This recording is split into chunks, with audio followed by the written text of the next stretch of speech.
নিপার ছিল একটি মিশ্র প্রজাতির টেরিয়ার কুকুর। এর জন্ম হয়েছিল 1884 সালে ইংল্যান্ডের ব্রিস্টল শহরে। কুকুরটির মালিক মার্ক ব্যারাউডের মৃত্যু হলে তার ভাই ফ্রান্সিস ব্যারাউড কুকুরটির দায়িত্ব নেন এবং তার দাদার বেশ কিছু স্থাবর অস্থাবর সম্পত্তিও পান, যার মধ্যে একটি ছিল ফোনোগ্রাফ যন্ত্র। সময়টা ছিল 19 শতকের একেবারে শেষ ভাগ আর 20 শতকের শুরু, সন্ধিক্ষণের সময়। এই সময়টা ছিল ফোনোগ্রাফ জমানার শেষ আর গ্রামোফোন জমানার শুরু।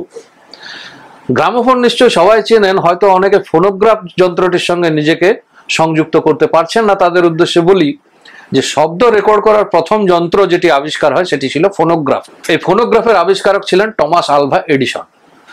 গ্রামোফোনকে ফোনোগ্রাফেরই একটা উন্নত সংস্করণ বলা যায়, যেখানে সিলিন্ডারের বদলে চাকতি বা ডিস্ক ব্যবহার হতো। আর এই সময় আমেরিকা এবং ইউরোপের প্রতিটি ধনী গৃহস্থে, প্রতিটি সুখী গৃহস্থের কোণে হয় ফোনোগ্রাফ না হয় গ্রামোফোন শোভা পেত।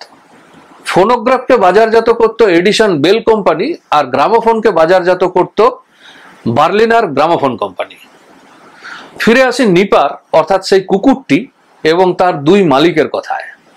মৃত মালিক মার্ক ব্যারাউড ছিলেন পেশাগত দিক দিয়ে থিয়েটারের দৃশ্যপট ডিজাইনার, আর নেশায় ছিলেন সাউন্ড রেকর্ডার। তার ছিল একটি ফোনোগ্রাফ যন্ত্র এবং সেই যন্ত্রে তিনি বিভিন্ন সময় তার নিজের কণ্ঠ, নিজের সঙ্গীত, নিজের শিল্প রেকর্ড করে রাখতেন। পরবর্তীতে যখন মার্ক ব্যারাউডের মৃত্যু হলো, তার ভাই ফ্রান্সিস মাঝে মধ্যে দাদার ফোনোগ্রাফ যন্ত্রটিতে তার দাদার কণ্ঠ চালিয়ে শুনতেন। সে সময় তিনি আশ্চর্যের সঙ্গে লক্ষ্য করেন দাদার প্রিয় কুকুরটি অর্থাৎ নিপার বেশ মনোযোগ সহকারে ফোনোগ্রাফের চোঙায় মুখ দিয়ে, কান দিয়ে যেন তার মৃত মালিককে খোঁজার চেষ্টা করত। বড় অদ্ভুত, বড় উদাস ছিল সেই দৃশ্য।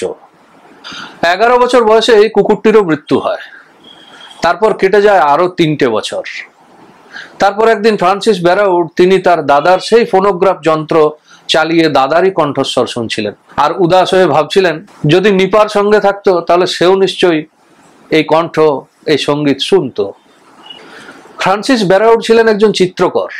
তিনি কল্পনা করে নেন তার দাদার প্রিয় এডিসন বেল কোম্পানির ফোনোগ্রাফ যন্ত্রটি যেখানে চলছে তার দাদার কণ্ঠস্বর, আর মনোযোগ দিয়ে নিপার যেন তার দাদাকে খোঁজার চেষ্টা করছে।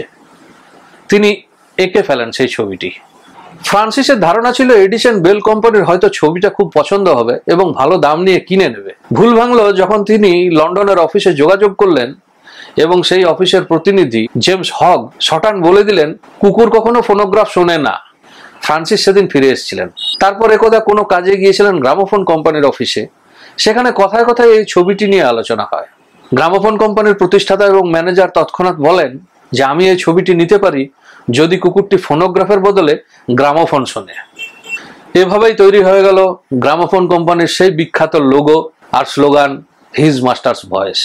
ফ্রান্সিস সেই সময় ছবিটি 100 পাউন্ড মূল্যে বিক্রি করেন, যার বর্তমান মূল্য ভারতীয় রুপিতে প্রায় 15 লক্ষ টাকার কাছাকাছি।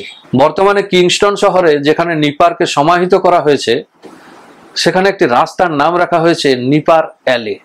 এখন বলুন তো এই নিপার নামের কুকুরটি ছেলে কুকুর ছিল না মেয়ে কুকুর ছিল? উত্তরের ইঙ্গিত কিন্তু ভিডিওতেই দেওয়া আছে।